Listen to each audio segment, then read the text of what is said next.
always like. Hey guys, it's day 13 of the 30 days of videos in November, and today we're going to be talking about the fourth excuse. Money might just be the root of all evil. Well, it sure makes it sure makes things difficult when you don't have enough of it, and drives you a little crazy when you don't know how to use it. The excuses so far touch on what an asshole time has been, what a bitch it is to get experience, and why going to the gym sucks. So today we're going to talk about the most crippling excuse of all: money. Now tell me if this sounds familiar. I just can't afford to do that right now. Yeah, I know you've said that before. I've said that before. Or at least something along the lines of, yeah, that's not within my budget right now. Case in point, let's see here. No, I don't. Now, anyway, does it make you feel cheap when you say that you can't afford to do something, or maybe like you don't make enough money? Well, it's okay, because we've all been there, and that's why we're looking at money today. Money is a bit of a touchy subject.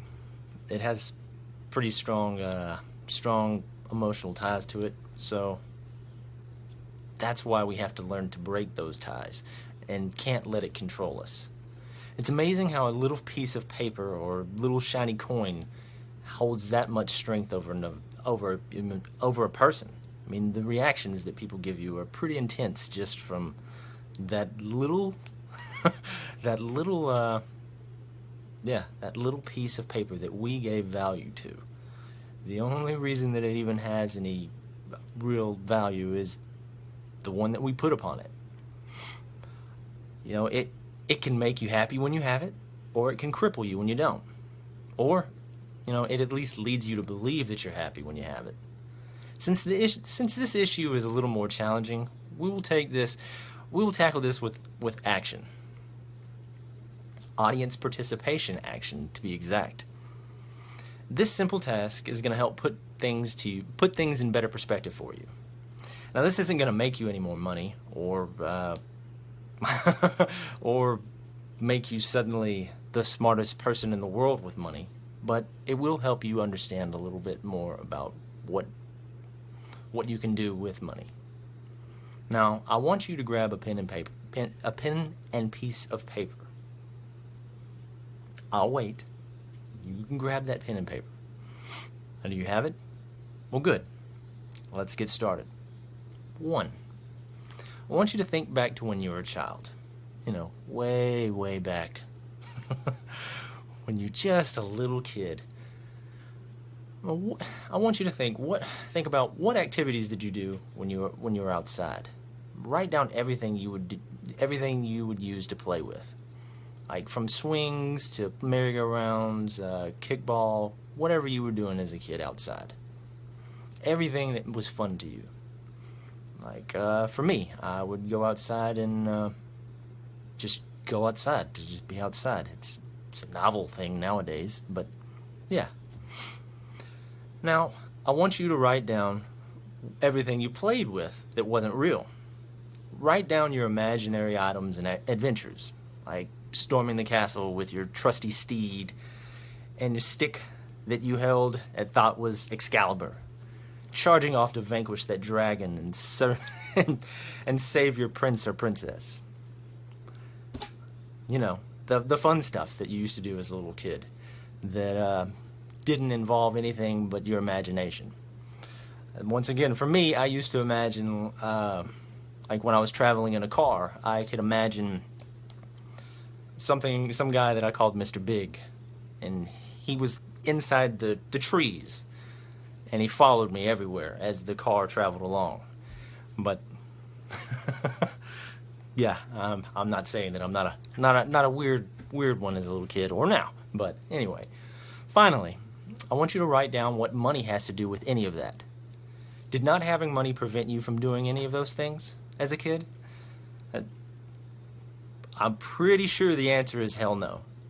So why should little or no money prevent you from doing things that you enjoy? You have an imagination. That doesn't cost you anything. And guess what? Your imagination can come up with plenty of alternatives to things that involve money. For instance, if you didn't have money to join a gym, you could always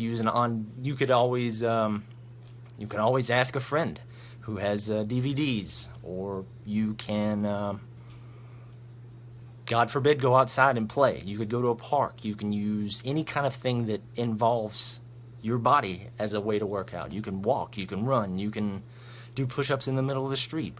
It doesn't have to cost money, and that doesn't have to be an excuse holding you back from doing things. Hell, if your friends don't have copies of DVDs that you can borrow, or you can't go over to their house to go work out, then there's Craigslist. You can find cheaper used copies. The possibilities are endless, especially nowadays when we have the internet and you can do just about anything. I mean, you could search YouTube and get free workout ideas there. You can just seriously, just use your imagination. The world is your freaking oyster. I mean, you can do with it what you will. Just the biggest thing is just get out there and unleash your imagination. Discover those alternatives and workarounds for yourself when funds are low. So the takeaway was, don't let money hold you back. Money is not an excuse. Although we all like to use it, you can always do things without money. And your life isn't going to be any less just because you're using your imagination. Hell, sometimes the things that you do just freely are much more valuable to you than the things that cost you money. And I want to end it with a quote. It's not the man who has too little, but the man who craves more that is poor. And that was by Seneca. All right, guys, if you like any of this, please let me know. Share it with anybody who could possibly use the help for imagination. I don't. And yeah, and you can join me on Instagram at Off the Couch Training. Check out some of the quotes there. You can share those with your friends, family, whatever you want to do. And I have the Off the Couch Training Facebook page set up, so that's where all the videos will be posted. So that way they're in order if you miss any. And be sure to check out the post that goes along with this. And I will see you tomorrow for day 14. I hope you guys have a good night. And don't let money hold you back. Good night.